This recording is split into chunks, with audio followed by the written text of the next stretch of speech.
വണക്കം. ജൂലൈ 16-നാണ് ശിരൂരിൽ മണ്ണിടിച്ചിലുണ്ടായി അർജുൻ എന്ന് പറയുന്ന ചെറുപ്പക്കാരനെ ലോറി അടക്കം കാണാതായത്. ഗംഗാവള്ളി പുഴയിൽ അർജുൻ താണമർന്നു പോയതിനു ശേഷം 72 ദിവസത്തെ തിരച്ചിൽ നടന്നു. ഈ 72 ദിവസത്തെ തിരച്ചിലിന് ശേഷം അർജുന്റെ മൃതദേഹം കണ്ടെത്തി. ഡ്രഡ്ജർ അടക്കം കൊണ്ടുവന്ന് വലിയ രീതിയിലുള്ള രക്ഷാപ്രവർത്തനം അവിടെ നടത്തി. ലോറി അടക്കം പുറത്തെടുത്ത് അതിനു മുമ്പേ അർജുന്റെ മൃതദേഹം പുറത്തെടുത്ത് ആ മൃതദേഹം സംസ്കരിച്ചു കഴിഞ്ഞു. എന്തായാലും ഈ അർജുൻ ജൂലൈ 16-ന് അവിടെ മണ്ണിടിച്ചിലുണ്ടായ സമയത്ത് കാണാതായല്ലോ. കാണാതായതിനു ശേഷം നമ്മുടെ കേരളത്തിലെ മാധ്യമങ്ങൾ റേറ്റിംഗ് മാത്രം ലക്ഷ്യം വെച്ചുകൊണ്ട് അവിടേക്ക് കുതിച്ചു പാഞ്ഞു. അതിലൊരു മാധ്യമ പ്രവർത്തകനാണ് തലയിൽ മുടിയില്ലാത്തൊരു മാധ്യമ പ്രവർത്തകൻ. ഇത്ര എനിക്ക് പറയാൻ പറ്റൂ, ഇല്ലെങ്കിൽ തുപ്പി കാണിച്ചു തരാം. എന്തായിരുന്നാലും ആ തലയിൽ മുടിയില്ലാത്തൊരു മാധ്യമ പ്രവർത്തകൻ അവിടേക്ക് ഓടിച്ചെന്ന് രക്ഷാപ്രവർത്തനത്തിന് മുഴുവൻ താളം തെറ്റിക്കുന്ന ഒരു സാഹചര്യം നമ്മൾ കണ്ടതാണ്. പോരാത്തതിന് അർജുന്റെ ലോറി, ആ ലോറിക്ക് ഒരു ഉടമയുണ്ട്. ആ ഉടമയുടെ പേരാണ് മനാഫ്. അയ്യോ, അങ്ങനെ പറഞ്ഞാൽ നാട്ടുകാർക്ക് ചിലപ്പോൾ മനസ്സിലാവില്ല. നെന്മമരം മനാഫിക്ക എന്ന് പറഞ്ഞാലേ നാട്ടുകാർക്ക് ചിലപ്പോൾ മനസ്സിലാവൂ. അങ്ങനെ നെന്മമരം മനാഫിക്ക അവിടെ കിടന്ന് മെഴുകുന്ന കാഴ്ചയാണ് നമുക്ക് കാണാനായിട്ട് സാധിച്ചത്. പിന്നെ വേറൊരു വേട്ടാവളിയും ഉണ്ടായിരുന്നു, രഞ്ജിത്ത് ഇസ്രായേൽ എന്ന് പറയുന്നത്. രഞ്ജിത്ത് ഇസ്രായേൽ എന്ന് പറഞ്ഞാൽ സൈന്യത്തിന്റെ ആ ഒരു രക്ഷാപ്രവർത്തന ഉപകരണങ്ങളൊന്നും പോരാ, അതൊക്കെ കളിപ്പാട്ടങ്ങളാണ്. ഞാൻ ചോദിക്കുന്ന രക്ഷാപ്രവർത്തന ഉപകരണങ്ങൾ വേണം. അപ്പോൾ ഈ ഒരു സാഹചര്യം അവിടെ ഉണ്ടായ സമയത്ത് ഞാൻ ഒരു വീഡിയോ ചെയ്തിരുന്നു. ആ വീഡിയോ എന്ന് പറഞ്ഞു കഴിഞ്ഞാൽ ഇവരുടെ എല്ലാവരുടെയും തനി നിറം തുറന്നു കാട്ടിക്കൊണ്ടുള്ള ഒരു വീഡിയോ ആയിരുന്നു. ആ സമയത്ത് അവിടെയുള്ള SP അടക്കം ഈ പറയുന്ന മാധ്യമപ്രവർത്തകൻ എവിടെയാണ് എന്ന് ചോദിക്കുന്ന സാഹചര്യമുണ്ടായി. രക്ഷാപ്രവർത്തനത്തിന് വഴിതെറ്റിക്കുന്ന ഒരു സാഹചര്യം ഉണ്ടായി. കാരണം അർജുൻ പുഴയിൽ അമർന്നു എന്ന് അവിടെയുള്ള സകല ആൾക്കാരും പറഞ്ഞതാണ്. കാർവാർ MLA പറഞ്ഞതാണ്. ഈ കർണാടകയിൽ നടന്ന ഈ വിഷയം ഇത്രയും ആൾക്കാർ അത് പുഴയിലുണ്ട് എന്ന് പറഞ്ഞപ്പോഴും ഇല്ല, പുഴയിലില്ല, അർജുൻ ഉള്ളത് എവിടെയാണ്? അർജുൻ ഉള്ളത് ആ മണ്ണിന്റെ അടിയിലാണെന്ന് പറഞ്ഞ് രക്ഷാപ്രവർത്തനം ഇവർ വൈകിപ്പിക്കുകയാണ് ചെയ്തത്. കാരണം ഇവർ മാധ്യമങ്ങളും മനാഫും മറ്റവനും മറിച്ചവനും എല്ലാം കൂടെ പ്രഷർ ചെയ്ത് ആ രക്ഷാപ്രവർത്തനത്തെ വഴിതിരിച്ചു വിടുന്ന ഒരു കാഴ്ചയാണ് കാണാനായിട്ട് സാധിച്ചത്. അവസാനം കേരളത്തിലെ സകല മാധ്യമങ്ങളും ഏഷ്യാനെറ്റ് ന്യൂസ് അടക്കം പറഞ്ഞു അവിടെ രക്ഷാപ്രവർത്തനം വഴിതിരിച്ചു വിട്ടു എന്നുള്ളത്. മനാഫിനെ അടക്കം അവിടെ നിന്ന് ഓടിച്ച ശേഷം പിന്നീട് പുഴയിലേക്ക് രക്ഷാപ്രവർത്തനം തുടങ്ങുകയാണ് ചെയ്തത് എന്ന് നമുക്ക് എല്ലാവർക്കും അറിയാം. അപ്പം ഞാനൊരു വീഡിയോ ഇതിനെല്ലാം തുറന്നു കാട്ടിക്കൊണ്ട് ചെയ്തിരുന്നു. എന്ത് തന്നെയായിരുന്നാലും അതിനുശേഷം കാലം മാറി, കഥ മാറി. മനാഫിക്ക എന്ന് പറയുന്ന മനാഫ് ഒരു നെന്മ മരമായിട്ട് ഉയർന്നു വരുന്ന കാഴ്ചയാണ് നമുക്ക് കാണാനായിട്ട് സാധിച്ചത്. അതോടുകൂടി ഞാൻ അന്ന് ചെയ്തൊരു വീഡിയോ ഉണ്ട്. ആ വീഡിയോ എടുത്ത് വിമർശിക്കാൻ ആളുണ്ടായി എന്ന് പറഞ്ഞു കഴിഞ്ഞാൽ എക്കും പൊക്കും അറിഞ്ഞുകൂടാത്ത കുറേ വേട്ടാവളിയന്മാരുണ്ടല്ലോ നമ്മുടെ സോഷ്യൽ മീഡിയയിൽ. യവന്മാർ ഒരു കാറിനകത്ത് കയറിയിരുന്നു. അങ്ങനെ കാറിനകത്ത് കയറിയിരിക്കുന്ന ഒരു വേട്ടാവളിയും ബിഗ് ബോസിൽ പോയിരുന്നു. അതോടുകൂടി അവൻ്റെ സകല അടപ്പ് ഊരി തെറിച്ചെന്നുള്ളതാണ് നമുക്ക് മനസ്സിലാക്കാനായിട്ട് സാധിക്കുന്നത്. അങ്ങനെ കാറിനകത്തിരുന്ന് എവിടെയോ ഇരുന്ന് എക്കും പൊക്കും അറിഞ്ഞുകൂടാതെ മനാഫിക്ക എന്ന നന്മ മരത്തിനെ കുറിച്ച് പറയാൻ നിനക്ക് എങ്ങനെ ധൈര്യം വന്നൂടാ, നിന്റെ നാക്ക് ചവിട്ടി പിഴണം എന്നുള്ള രീതിയിൽ യവന്മാരിങ്ങനെ വിമർശിച്ചു തുടങ്ങി. സ്വാഭാവികം, നമ്മൾ ചെയ്യുന്ന എല്ലാ വീഡിയോയ്ക്കും വിമർശനങ്ങളും കാര്യങ്ങളും വരും. അതെല്ലാം സഹജമാണ്, സ്വാഭാവികമാണ്.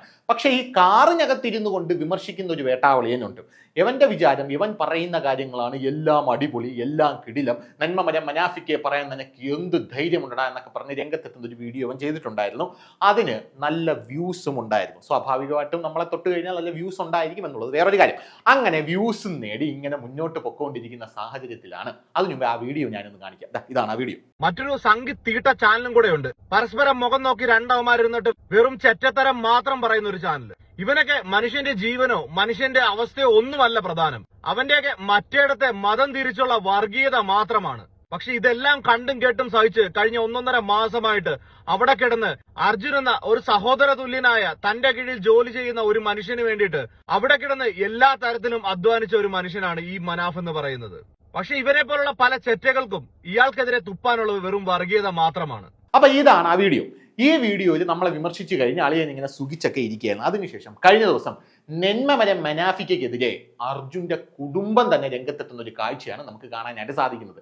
എനിക്ക് നേരത്തെ വീഡിയോ ചെയ്ത വേട്ടാവളിയനോട് പറയാനുള്ളത്, ഇതുകൂടെ താങ്കളൊന്ന് വീഡിയോ ചെയ്യണം പ്ലീസ്.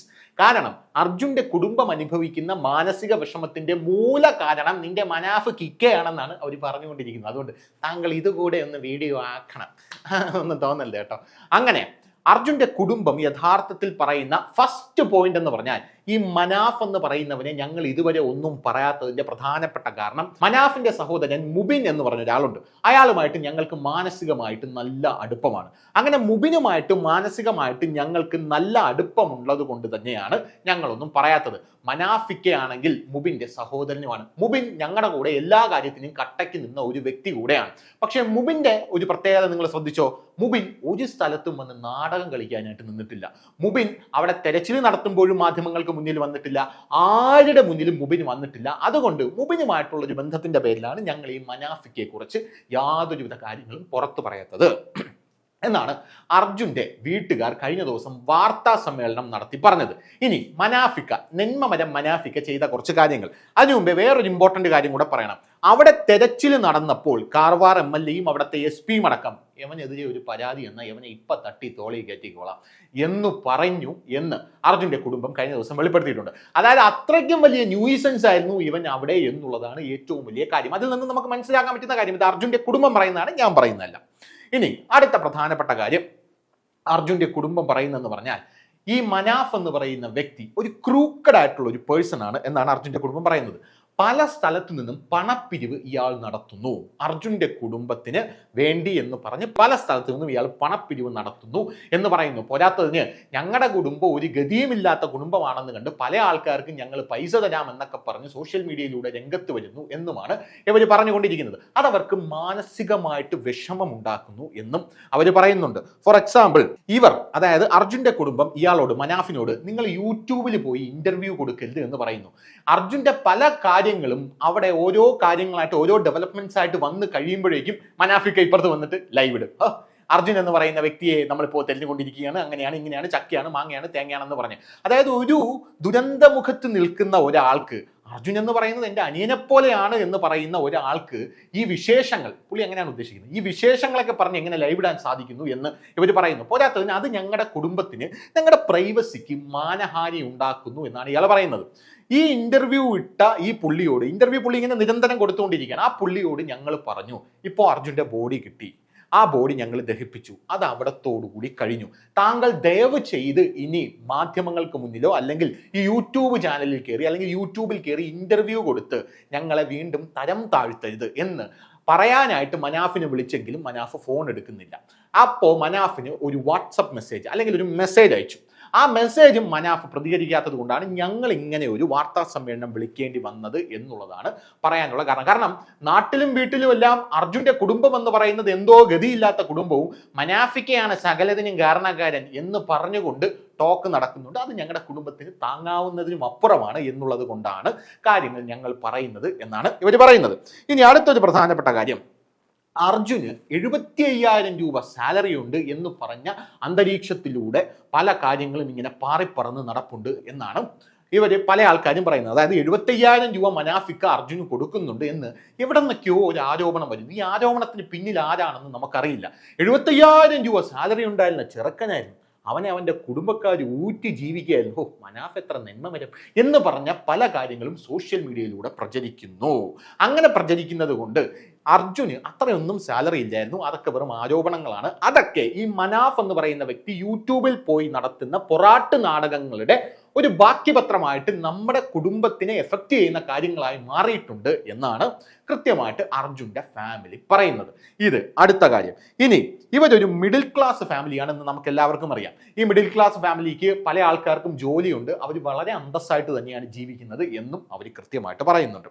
അടുത്തത് മനാഫിന്റെ അടുത്ത കള്ളത്തരം. മനാഫ് മാധ്യമങ്ങൾക്ക് മുന്നിലും യൂട്യൂബ് ചാനലിന് മുമ്പിലും വന്നിരുന്ന് പറയുന്നത്, അർജുൻ എന്ന് പറയുന്നവൻ എൻ്റെ അനിയനെ പോലെയാണ്, അവൻ്റെ ബൈക്ക് ഞാൻ നന്നാക്കി. അതായത് അർജുൻ പോയപ്പോൾ അർജുൻ്റെ ബൈക്ക് എൻ്റെ വീട്ടിലിരിപ്പുണ്ടായിരുന്നു, ആ ബൈക്ക് ഞാൻ എടുത്ത് പെയിന്റ് അടിച്ച് നന്നാക്കി. ഞാൻ എന്ത് ചെയ്തു, ഞാൻ അതെടുത്ത് എൻ്റെ ഷെഡിൽ വെച്ചിരിക്കുകയാണെന്ന് പറഞ്ഞ് പല യൂട്യൂബ് ചാനലുകളെയും വിളിച്ച് കാണിച്ചു. ആ സംഭവത്തിൽ ഈ അർജുന്റെ ഫാമിലിയുടെ പ്രതികരണം എന്ന് പറഞ്ഞു കഴിഞ്ഞാൽ, യഥാർത്ഥത്തിൽ അർജുന്റെ ബൈക്ക് നന്നാക്കിയത് ഇയാളല്ല. അർജുൻ എന്ന് പറയുന്ന വ്യക്തി അയാളുടെ ബൈക്ക് അർജുൻ പോകുന്നതിന് മുമ്പേ നന്നാക്കാനായിട്ട് പൈസയും കൊടുത്ത് വർക്ക്ഷോപ്പിൽ കൃത്യമായിട്ട് പെയിന്റ് അടിച്ച് നന്നാക്കി. അങ്ങനെയാണെങ്കിൽ ഇത് മനാഫിക്കയുടെ വീട്ടിൽ ഇരുന്നോട്ടെ എന്ന് പറഞ്ഞാൽ ആ വീട്ടിൽ കൊണ്ടുവച്ച ബൈക്കാണ്. അത് ഇയാൾ പോയി യൂട്യൂബ് ചാനലിൽ കൊടുത്തിട്ട് എൻ്റെ ലക്ഷങ്ങൾ വിലയുള്ള വണ്ടി പുറത്തും അർജുൻ്റെ ബൈക്ക് എൻ്റെ കാർ ഷെഡിനകത്തും എന്നുള്ള രീതിയിൽ യൂട്യൂബ് ചാനലും ഇയാളും കൂടെ പ്രചരിപ്പിച്ചു എന്നുള്ളൊരു ആരോപണവും കുടുംബം ഉന്നയിച്ചിട്ടുണ്ട് എന്നുള്ളത് വേറൊരു കാര്യം. ഇതിൽ ഏറ്റവും ഇമ്പോർട്ടൻ്റ് ആയിട്ടുള്ളൊരു കാര്യമുണ്ട്. ഏറ്റവും ഇമ്പോർട്ടൻ്റ് ആയിട്ടുള്ളൊരു കാര്യം എന്ന് പറഞ്ഞു കഴിഞ്ഞാൽ മനാഫിക്ക എന്ന് പറയുന്ന നെന്മമരം അർജുൻ്റെ ഈ ഡ്രഡ്ജറൊക്കെ കൊണ്ടുവരുന്ന സമയത്ത് അവിടെ നിന്ന് പറഞ്ഞു അത്രേ, ഇനി ഇതൊക്കെ കൊണ്ടുവന്നിട്ട് വല്ല കാര്യമുണ്ടോ, എനിക്ക് തോന്നുന്നില്ല ഇതൊക്കെ കൊണ്ടുവന്നിട്ട് വല്ല കാര്യമുണ്ടെന്ന്, ഇനി നടക്കണമെങ്കിൽ നടക്കട്ടെ എന്നുള്ള രീതിയിൽ സംസാരിച്ചു എന്നാണ് ഇവരുടെ കുടുംബം പറയുന്നത്. പോരാത്തതിന് മനാഫിക്കയാണെങ്കിൽ അർജുൻ അവിടെ മുങ്ങിത്താഴ്ന്നത് മുതൽ നാടകം കളിക്കുകയായിരുന്നു. മനാഫിക്കയും ഈശ്വർ മാൽപ്പയും ചേർന്ന് പബ്ലിസിറ്റി സ്റ്റണ്ടിന് വേണ്ടി നാടകം കളിക്കുകയെന്ന് നമുക്കറിയാം. നമുക്ക് ഈ സംഭവങ്ങളൊക്കെ ഒരുപാട് നമ്മൾ കണ്ടിട്ടുള്ളതാണ്. നമുക്കറിയാം വിസ്മയുടെ വിഷയം വന്നപ്പോൾ വിസ്മയുടെ ഒരു ചേട്ടനോ അനിയനോ അങ്ങനെ ഒരു പുള്ളി ഉണ്ടായിരുന്നു. പുള്ളിക്കാരൻ ഒരു യൂട്യൂബ് ചാനൽ തുടങ്ങി. അന്ന് അത് ഭയങ്കരമായിട്ട് വിമർശിക്കപ്പെട്ടു. നമുക്കറിയാം ആലുവയിൽ ഒരു കേസ് ഉണ്ടായിരുന്നല്ലോ. ആലുവയിൽ ഒരു പെൺകുട്ടിയെ അതിക്രൂരമായി പീഡിപ്പിച്ച് കൊലപ്പെടുത്തിയ ഒരു കേസ് ഉണ്ടായിരുന്നു. ആ കേസിൽ ബ്രാഹ്മണന്മാരാരും ആ പെൺകുട്ടിയുടെ കർമ്മം ചെയ്യാൻ വരില്ല എന്ന് പറഞ്ഞതുകൊണ്ട് രേവന്ത് ബാബു എന്ന് പറയുന്ന ഒരു വേട്ടാവളിനെ അവിടെ അവതരിച്ചു. കഴിഞ്ഞ ദിവസം അവൻ്റെ അലവനെ അടിച്ച് തിരിച്ച് ഇങ്ങനെ ഒരു സംഭവമേ ഇല്ലായിരുന്നു എന്നുള്ള രീതിയിൽ കാര്യങ്ങൾ വന്നിട്ടുണ്ട്. പക്ഷെ രേവന്ത് ബാബു ഗ്ലോറിഫൈ ചെയ്യപ്പെട്ടു. അങ്ങനെ ഗ്ലോറിഫൈ ചെയ്യപ്പെട്ടിരുന്ന രേവന്ത് ബാബുവിൻ്റെ കള്ളത്തരം പിന്നീട് പുറത്തായി. അതിനുശേഷമാണ് ഒരു മനാഫ് ഈ സാഹചര്യത്തെ മുതലെടുക്കാനായിട്ട് എത്തുന്നത് എന്ന് നമ്മൾ കൃത്യവും വ്യക്തവുമായിട്ട് മനസ്സിലാക്കിയിരിക്കുക. അങ്ങനെ മനാഫ് വരുന്നു. മനാഫ് ലോറി ഉടമ മനാഫ് എന്ന് പറഞ്ഞൊരു യൂട്യൂബ് ചാനൽ തുടങ്ങുന്നു. അതെന്തിനാണ് ലോറി ഉടമ മനാഫ് എന്ന് പറഞ്ഞൊരു യൂട്യൂബ് ചാനൽ തുടങ്ങുന്നത്? കാരണം മാധ്യമങ്ങളെല്ലാം ഇയാളെക്കുറിച്ച് പറഞ്ഞുകൊണ്ടിരിക്കുന്നത് ലോറി ഉടമ മനാഫ്, ലോറി ഉടമ മനാഫ്, ലോറി ഉടമ മനാഫ് അവിടെ എത്തി, ലോറി ഉടമ മനാഫ് ഇവിടെ എത്തി എന്നൊക്കെയാണ്. അതുകൊണ്ട് യൂട്യൂബിൽ സെർച്ച് ചെയ്യുമ്പോൾ കറക്റ്റ് കീവേഡ് കിട്ടാനാണ്, അതായത് പുള്ളിക്കാരന് സംഭവം എല്ലാം അറിയാം, കീവേഡ് കിട്ടാനാണ് ഈ ലോറി ഉടമ മനാഫ് എന്ന് പറയുന്ന ആ ഒരു ചാനൽ തുടങ്ങിയത്. അതിലാണെങ്കിൽ ഇപ്പോൾ 1,00,000 കൂടുതൽ സബ്സ്ക്രൈബേഴ്സും കഴിഞ്ഞു. അതായത് ഇവര് രാവിലെ, അതായത് അർജുൻ്റെ കുടുംബവും മുബിനും രാവിലെ എഴുന്നേറ്റ് കഷ്ടപ്പെട്ട് ബുദ്ധിമുട്ടി ഓരോ കാര്യങ്ങൾ ചെയ്തുകൊണ്ടിരിക്കുമ്പോൾ ഇയാൾ ആ അപ്ഡേറ്റുകളെല്ലാം ചോർത്തിയെടുത്ത് സൈഡിൽ നിന്ന് ലൈവ് ഇട്ട് കളിക്കുകയായിരുന്നു. ഒരു ലൈവിൽ ഇയാൾ പറഞ്ഞത്രേ, ആഹാ 200 പേര് കാണുന്നുണ്ടല്ലോ, വെരി ഗുഡ് എന്നുള്ള രീതിയിൽ ഇയാൾ പറഞ്ഞു. അങ്ങനെ ഒരാൾക്ക് എങ്ങനെ പറയാനായിട്ട് സാധിക്കും? അതായത് ഇത്രയും വിഷമിച്ച ആൾക്കാർ നിൽക്കുമ്പോൾ അങ്ങനെ ഒരാൾക്ക് എങ്ങനെ പറയാനായിട്ട് സാധിക്കും? ഫോർ എക്സാമ്പിൾ, ഒരു ചെറിയ എക്സാമ്പിൾ പറഞ്ഞുതരാം. അതായത് എൻ്റെ ആത്മാർത്ഥമായിട്ടുള്ള ഒരു കൂട്ടുകാരൻ ലോറി ആക്സിഡൻറ്റിൽ മരിച്ചുപോയി. ഞാൻ അവൻ്റെ മൃതദേഹം കിടക്കുന്ന അടുത്ത് നിന്നിട്ട് ഹലോ ഗൈസ്, ഇപ്പോൾ എൻ്റെ കൂട്ടുകാരൻ എന്താ ഞാൻ കിടക്കുകയാണ് അങ്ങനെയാണ്, അങ്ങനെ ഞാൻ പറയില്ലല്ലോ, അങ്ങനെ പറയാൻ എനിക്ക് സാധിക്കില്ലല്ലോ. അപ്പോൾ അതുപോലെയാണ് മനാഫിൻ്റെ കാര്യം എന്ന് പറയുന്നത്. പിന്നെ മനാഫ് പറഞ്ഞ വേറൊരു കാര്യം, അർജുൻ്റെ കുട്ടിയെ, ഈ വൈകാരികത അങ്ങ് കൂട്ടി കത്തിച്ച് മുകളിലോട്ട് കൊണ്ടുപോവുകയാണ്. അർജുൻ്റെ കുട്ടിയെ, എനിക്ക് 3 കുട്ടികളുണ്ട്, 4ാമത്തെ കുട്ടിയായി ഞാൻ വളർത്തും. അത് അർജുൻ്റെ ഫാമിലിക്ക് ഒട്ടും താങ്ങാൻ പറ്റാത്തതായിരുന്നു. കാരണം ഇയാൾക്കറിയാം ഞങ്ങളുടെ ഫാമിലിയുടെ ബാക്ക്ഗ്രൗണ്ട് എന്താണ്, ഞങ്ങൾ ഗതിയില്ലാത്തവരൊന്നുമല്ല, അർജുൻ്റെ ഭാര്യയ്ക്ക് ഇപ്പോൾ ജോലിയുണ്ട്, പിന്നെ എന്തിനാണ് ഇയാൾ ഒരു സ്റ്റേറ്റ്മെന്റ് ഇങ്ങനെ പറയുന്നത്? അത് ഞങ്ങളെ വല്ലാതെ വിഷമിപ്പിച്ചു. Peeping into our privacy, ഞങ്ങളുടെ പ്രൈവസിയിലോട്ട് മനാഫ് എന്ന് പറയുന്ന വ്യക്തി നുഴഞ്ഞു കയറുകയാണ് എന്നാണ് അവർ പറയുന്നത്. ഇത് മനാഫിനോട് പറഞ്ഞിട്ട് മനാഫ് നിർത്തുന്നില്ല. മനാഫ് ഈ സാഹചര്യം മുതലെടുത്ത് യൂട്യൂബ് ചാനൽ വളർത്താനും അതിൽ നിന്ന് വരുമാനം ഉണ്ടാക്കാനുമായി അതിഭീകരമായിട്ട് പ്രയത്നിച്ചുകൊണ്ടിരിക്കുകയാണ്. അങ്ങനെ പ്രയത്നിച്ചുകൊണ്ടിരിക്കുന്ന മനാഫിനെ പിടിച്ചു കെട്ടാൻ ഞങ്ങൾക്ക് സാധിക്കുന്നില്ല. മനാഫ് എല്ലായിടത്തും പോയി നന്മമരം ചമയുകയാണ്, നന്മമരം കളിക്കുകയാണ്. അതേസമയം മനാഫിന്റെ സഹോദരൻ ഞങ്ങൾക്കൊപ്പമുണ്ട്. ആ സഹോദരനാണ് ഈ കാര്യങ്ങളെല്ലാം പല രീതിയിൽ ചെയ്തുകൊണ്ടിരിക്കുന്നത്. ഇയാൾ അവിടെ തെരച്ചിൽ വേണമോ വേണ്ടയോ എന്നുള്ള രീതിയിൽ രണ്ടും കെട്ട അവസ്ഥയെ നിൽക്കുകയായിരുന്നു നേരത്തെ. എന്നിട്ട് ഇയാൾ പറഞ്ഞൊരു കാര്യമുണ്ട്, അവനെ ആ പുഴയിൽ നിന്ന് അവൻ്റെ മൃതദേഹം എടുത്തിട്ട് ആ ലോറി അവിടെ ഇട്ടേരെ. പലരും പറയുന്നു ഇൻഷുറൻസിന് വേണ്ടിയാണ് ഞാൻ ലോറി എടുക്കുന്നതെന്ന്. എന്നിട്ട് ആ ലോറി എവിടെ ഇട്ടോ ഒന്ന് അന്വേഷിച്ചു. അതായത് ആ ലോറി അവിടെ തന്നെ ഇട്ടോ. ഈ പുള്ളിക്കാരൻ പറഞ്ഞല്ലോ എനിക്ക് ലോറി വേണ്ട, ലോറി അവിടെ ഇട്ടോ എന്ന് പറഞ്ഞു. അല്ലെങ്കിൽ എന്തായാലും പൊക്കിയതല്ലേ, ഇട്ടോ, പക്ഷേ കരയിലോട്ട് ഇട്ടോ എന്ന് മനാഫ് പറഞ്ഞു എന്ന് ഒന്ന് അന്വേഷിച്ചു നോക്കണം. ഇതാണ് സംഭവത്തിന്റെ മുഴുവൻ കാര്യം എന്ന് പറയുന്നത്. എന്തായിരുന്നാലും അർജുനെ വിറ്റ് തിന്ന് ജീവിക്കുന്ന ഒരു വ്യക്തിയാണ് മനാഫ് എന്ന് അർജുന്റെ കുടുംബം തന്നെ കഴിഞ്ഞ ദിവസം ഒന്ന് പറഞ്ഞിട്ടുണ്ട്.